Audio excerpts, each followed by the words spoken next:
wanted to apologize for threatening a stranger. And when he got there, the stranger was dead and the police were waiting. Our star, Mr. Ronald Reagan.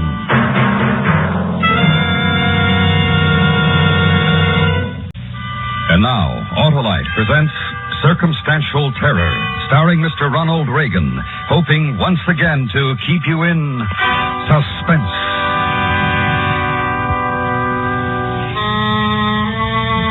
I wasn't the only one who was mad at him. All the other guys felt just about like I did. About Curly Weber, that is. You see, if he hadn't let the pressure go too high, we'd have all been in good shape right now. As it was, the boiler blew up and wrecked the cleaning plant where I worked. The owner collected the insurance money and got out of the business, which left us with no jobs.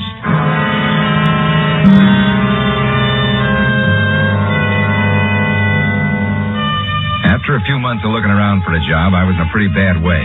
Then I connected. Only trouble was it wouldn't start for 3 weeks. By now I was broke, irritable, and mad at the world. So I wasn't what you'd call a pleasant type fellow when I walked into this liquor store for a package of smokes about 11 o'clock one night. So, what else could I do, Eddie? There I was with egg on my face and that phony salesman telling me I was going to have to take what he gives me or get nothing at all. What do you have to buy from him for? This outfit has the distributor tied up. 25% of what I make from his scotch. I'd like a pack of cigarettes. Hold your horses, mister. I got another customer. So, I check around town to see if maybe I can get the scotch somewhere else. How'd you make out? Go ahead. Take a guess. Come on, mister. Get off the dime. Just give me What's the matter with you? Ain't you got no manners? Just give me a pack of cigarettes and stop shooting off your mouth. Me shooting off my mouth? Look, Buster, I got a pretty good trade right now, so why don't you take your 2-bit sale somewhere else? I don't even like the way you look. Listen, smart guy. I've taken a lot of lip from guys like you in the last few months. One more crack out of you and I'll smear you all over the joint, do you hear? All right, mister, all right. Take it easy. Sam don't mean no harm. That's just the way he talks. Then let him talk to somebody else like that. Hey, why don't you give me cigarettes, Sam? We can talk some more after he leaves. Okay. What kind do you want, mister? I don't want any kind. I just want you to remember something. Next time you see me, you'd better cross over to the other side of the street. It'll be healthier for you. Remember that.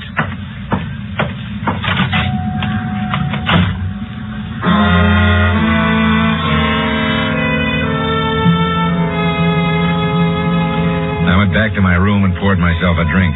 No doubt about it, I'd acted like a fool. But 4 months of being unemployed didn't exactly develop an even temper. It was a half hour before I realized I still hadn't got any cigarettes, and another 15 minutes before I could talk myself into going back to the liquor store to apologize for losing my temper.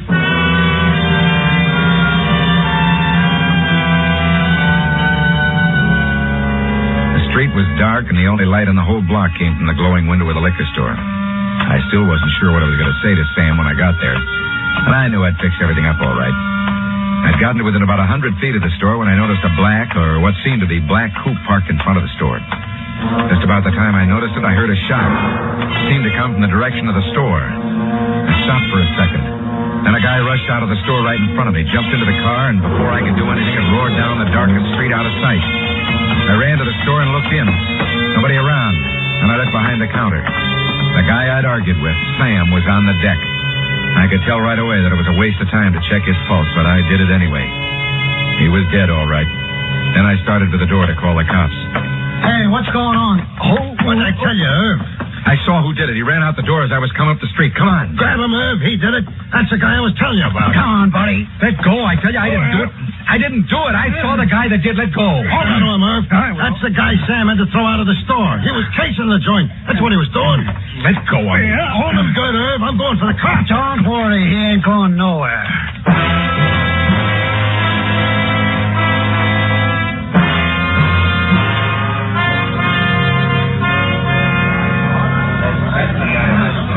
Just as I was getting up to go after the police, these two guys rush in and hold me. I didn't do it, I tell you. He's lying, officer. We'll find out if he's lying when the guys from homicide get here. I don't even own a gun. That gun laying by Sam's body is Sam's gun. Looks to me like this guy shot him with his own gun. If you don't shut your mouth. Easy does it. What happens when the guys from homicide get here? You want my honest opinion, mister? Yeah, sure. I didn't put the cuffs on you for laughs. I think you've had it, buddy. It's only an opinion, but from what I can see here, and what I've gotten from these witnesses, you're nailed, buddy. Nailed good.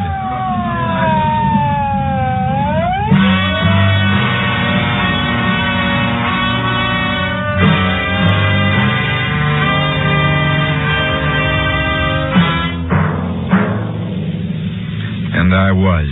By the time it was presented to the grand jury, the state had a real good case prepared against me. The liquor store owner's gun only had his prints on it, which made it look as if I'd tried a phony hold-up and jumped him when he drew it. And there was money scattered all over the store, which made it look as if I'd been surprised before I had a chance to get away. That guy Eddie, who'd been in the store when I had my argument, wouldn't let me up. He pounded nails in my coffin every time he opened his mouth. If I'd had a job when all this happened, they'd have had trouble giving me a motive. And being broke and unemployed made it look that much worse. As a result, I wasn't surprised when the grand jury came through with an indictment for first-degree murder. As far as I was concerned, it was all over but the hanging.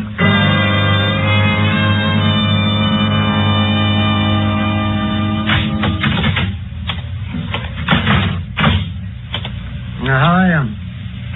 You, Frank Thompson? Right now, I wish I weren't, but I am. Who are you? I'm Ernest Gibbons. I've been assigned as public defender in your case. You're wasting your time. Why? Are you guilty? No, I'm not. Well, then I'm not wasting my time. Mind if I sit down? Go ahead. Well, I think you got most of the facts straight in my mind. Now, I want you to tell me in your own words what happened. Did you read the transcript of the inquest? Yes, I did. That's all there is to it. Uh-huh. Well, look, Frank, I'm here to help you if I can. Now, don't make it tough for me. I think we can beat this if you help me. How? Well, first, let's forget that story about running in after the storekeeper was shot. Now, nobody believes that. Would you believe it if I tell it to you again? Should I? Yes, because it's the truth. Well, can you describe the man you saw running out? More or less. Well, what do you mean by more or less? Well, I got a pretty good look at his face. He had a mustache. But I couldn't tell you how tall he was or how much he weighed. Seemed to me to be just medium all around. Well, you said at the inquest that he got in a car and he drove it. Now, can you describe the car? The black coupe. And what year? Don't know. How about the make? Couldn't tell. It was too dark. Mm-hmm. The license number, all or any part of the license number? None of it. All his lights were out. Uh-huh. In other words, if you wanted to lie, this would be a pretty good way of blaming someone the police couldn't possibly track down, wouldn't it? I guess so. But I'm not lying. All right. Now, let's see. The state has set the trial for a week from today. In a hurry, aren't they? Well, I guess they figure that they've got you sewed up. The papers have public opinion running pretty high against you. You know, the man left a wife and 3 little kids. Well, that's tough. Real tough.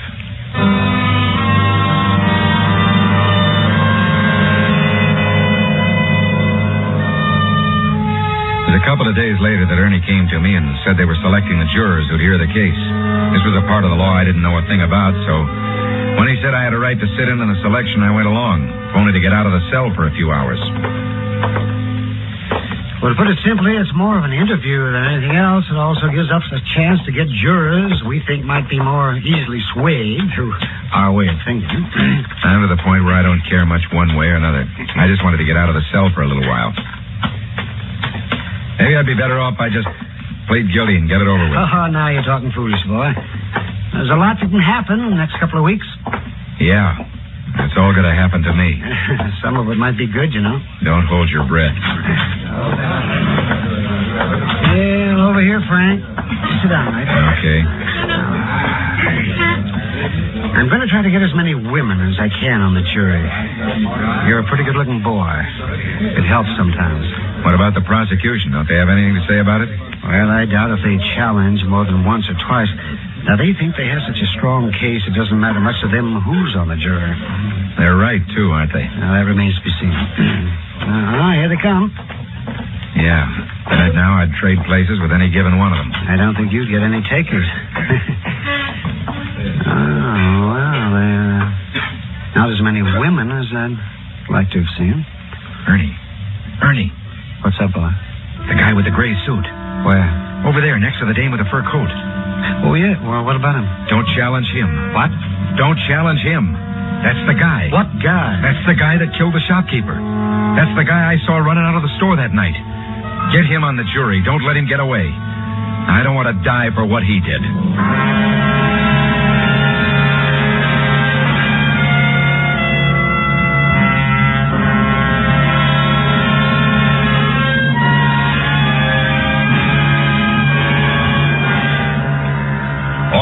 is bringing you Mr. Ronald Reagan in Circumstantial Terror. Tonight's presentation in radio's outstanding theater of thrills, Suspense.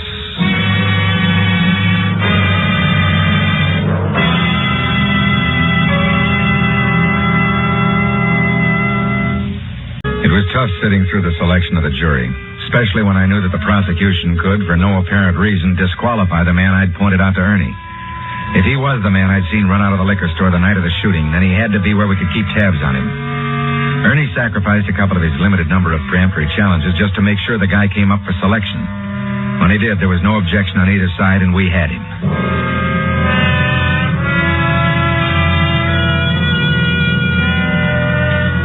Later that afternoon, when Ernie came to my cell, we tried to figure out what we were going to do with him. Well, now that we've got him, what are we going to do with him? Well, it's your job to figure out, Ernie. You're the lawyer. We're no better off now than we were at the beginning. We haven't got a shroud of evidence to substantiate your claim. I saw him. Isn't that enough? Well, you're on trial, not him. Well, supposing I get up in court and say he's the man, what would happen? They'd probably declare it a mistrial and discharge the jury. And go to work on another trial, but you'd stay in jail. Wouldn't they question him? Maybe. It was pretty obvious he'd say you were off your rocker. Remember, Frank, you're the one who's accused. Defending yourself by accusing him just on your say-so is pretty flimsy. Who'd believe it, would you? Well, couldn't you do it? Couldn't you tell someone? Proof, Frank. Proof. What can I possibly do but quote you? What am I going to do? Just what we're doing. Go through with this trial. Then I'll appeal, no matter what the verdict is, and see if we can rope our friend into making a mistake. But he'll duck as soon as the trial's over, won't he? Probably, but at least he'll be around while the trial is on. Now, if you cause a mistrial, he'll be gone a lot faster. It isn't fair. I know he's This the is man. a court of law. The burden of proof is on the accuser. What real proof have they got against me? They don't have to catch a man in the act of murder to convict him of it. Circumstantial evidence can be strong enough, and in your case, it seems to be.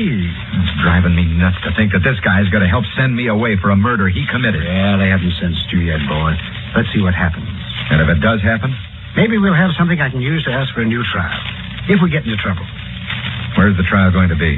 Well, Judge Thurston will preside, I think. Let me see, that'll put it in the City Hall Annex. Where's that? In the Annex, that's a small building on the north side of the City Hall. That's next to the parking lot. Why? Just asking, that's all. Frank, Yeah? don't try any grandstand plays. Any tangle with the jury might result in a mistrial, and I don't think that's a good idea. Okay. I won't mess with them. That's good. Well, yeah, I gotta get going. Going home? Well, I guess so. Tell me something, Ernie. Sure, well, what do you want to know? What are my chances, Ernie? And don't kid me. I wouldn't kid you, Frank. I don't know right now, but I'd sure be lying if I said they were good. Thanks. That's what I wanted to know.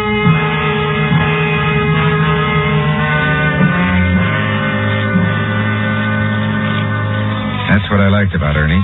When you asked for the truth, he gave it to you. After he left, I lay back in my cot and thought about the whole mess. Everything had happened so fast, I really hadn't had time to take stock of my position. Now I did. And what I came up with made me want to beat my brains out against the steel bars out of sheer frustration. It wasn't anybody's fault. If you discounted the guy that actually did the killing, I didn't have any beef with the law or the people who were carrying out the law. It was just that they didn't know they were going to convict an innocent man.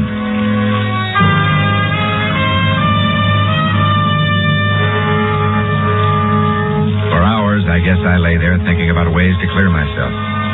Most of the ways were more daydreaming than anything else. I finally came up with the conclusion that anything I did was going to have to really go from the time I started it. There wouldn't be time for talk or reason. In the morning, I got dressed and ready for the first day of the trial. When I got to the courtroom, I was seated beside Ernie. Then came the time when papers were being shuffled and everyone was getting set for the opening arguments. Now then, you take it easy, Frank. We're going to fight real hard. You know what a backfire is? You mean like when a car... No, I mean like when you're caught in a bad brush fire without any water. Well, I'm not with you, kid. What are you going for? You light another fire downwind, let it give you a big burn spot to stand in while the main fire goes past. You explain it to me later, Frank. The judge will be here in a minute or two, and I want to get my papers straightened here. He doesn't like to see an unprepared attorney. Listen to me, Ernie. I'm in the path of a real big fire right now. I know you are, boy. I know, but what... So I got to try a backfire. A guy can get killed in a backfire, but at least you got to take a chance. What are you trying to tell me? But now say it fast, because... You will hear from me. Stick with me, Ernie. I'm a pretty good guy, but I'm in real bad trouble. And I'm the only guy that can get me out of it. Well, what are you going to do? This. Get out of my way!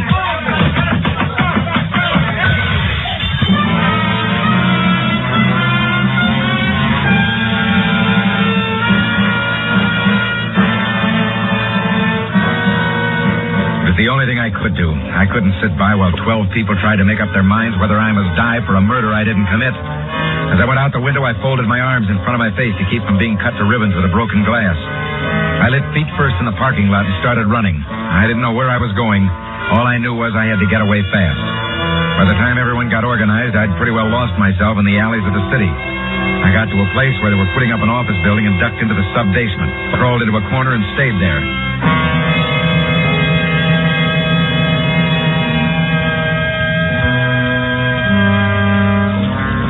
Somewhere around midnight, I slid out and started to the only guy in town I knew wouldn't turn me in as soon as he saw me, Ernie Gibbons.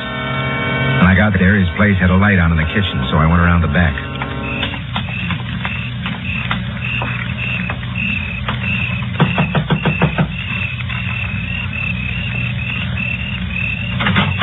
Hi, Ernie. Let me in. Oh, come on, hurry. What are you doing here? If they find out about this, I'll be disbarred. I won't stay long. Wait till I turn the light off. Now sit right there, Frank.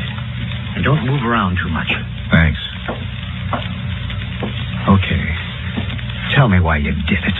I told you this morning in court. This is my backfire. I couldn't just stand around while they made up their minds whether to kill me or let me rot in jail. I didn't do it. I'm going to get the guy that did. Oh, then they'll really have you. And they'll have me for something I did, not something I didn't. Well, why'd you come here? I need an address. An address, you mean? The guy with the mustache? Yeah? Got anything on him? He isn't around, Frank. How do you know? By the time I got through with the mess you left behind, it was pretty late in the day. What are you talking about? Just this. We knew he'd duck out as soon as the trial was over. But during the trial, we might have been able to work something. That's why I warned you about causing a mistrial. Well, this afternoon I went over to the address he'd given. And he moved out a few hours after your break. Any forwarding address? Don't be so naive. The man is a murderer. I don't think he knows you saw him running out of the store, but he isn't taking any chances. He's lost, Frank. And you're in a bigger jam than before. What do I do now? Oh, yes, you tell me. I won't give myself Well, that's up to you. You're on your own now. What's your position in this? Well, I should turn you in. But you won't. Oh, you're a cinch to have the book thrown at you when they get you. I gotta think. Yeah, sure. Ernie, do something for me, will you? I might. What is it? I'm a pretty hungry man. Could you rustle me up some food? Oh, sure, Frank. I'll fix you some food.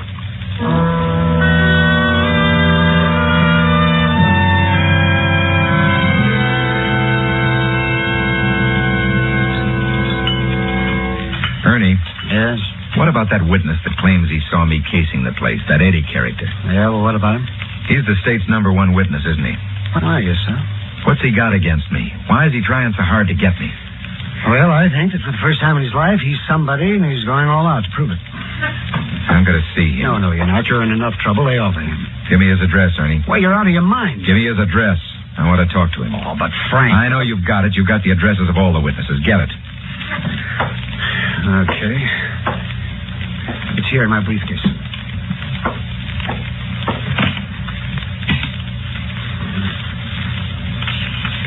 Hey. What? Well, that's funny. I never noticed this before. Noticed what? What are you mumbling about? The witness against you lives right over the liquor store where the guy was shot. Ernie. Yeah? Just a thought.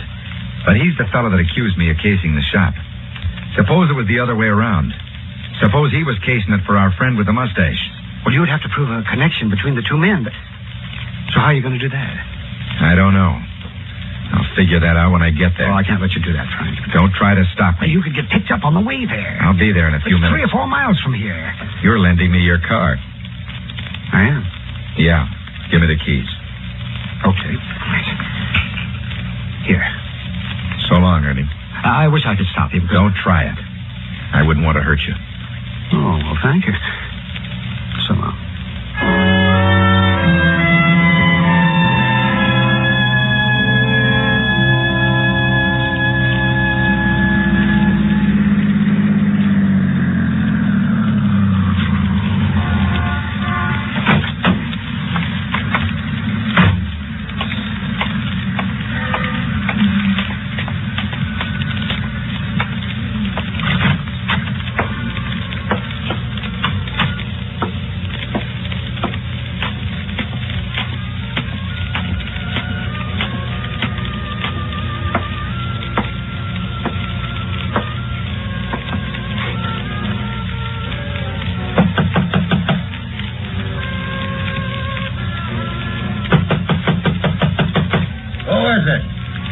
Eddie Wilson. Come on, open up. I don't know any... But you know me, Eddie. Thompson! That's right, Frank Thompson, fall guy. What do you want from me? I want to know why you're so anxious to see me burn. You tried to hold Sam up and killed him, that's why. You know better than that. I do? What other reason would I have? Hold it down to a roar, Eddie. I gotta get some sleep. Come on in, mister. You with the mustache. Thompson. Yeah, that's what Eddie said when he saw me. All right, Eddie, what's this guy doing here? He's my brother, but it don't mean... Posey, huh? One guy in a witness box and one guy in a jury. You really got it made. Yeah. What are you gonna do about it? Make you tell the truth. What are you talking about? Why'd you kill him? Need the money? Get out of here. After you write me a confession. So I can burn instead of you? That's right. You're wasting your time. Am I? Get the cops, Eddie. Now. Get up, you. Am I wasting my time? Am I? I don't write nothing. You won't.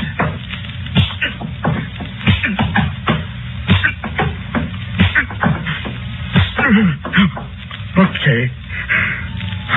Okay, now. Start writing. Here come the cops. You're dead. No, mister, you are. If the cops get here before you finish writing, I'll kill you. If I'm going to fry for something you did, I'm going to be sure you go with me. Now make up your mind. You want to die right now or take a chance with a jury? Okay. Give me a pen.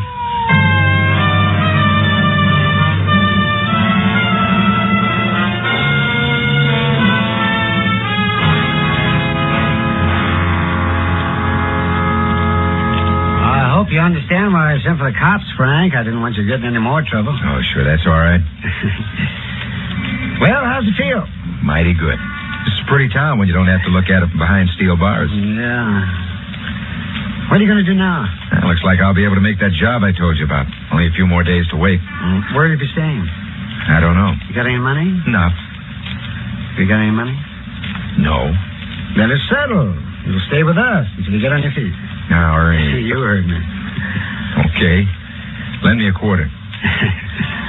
Sure. What for? How to buy a pack of cigarettes. From a machine.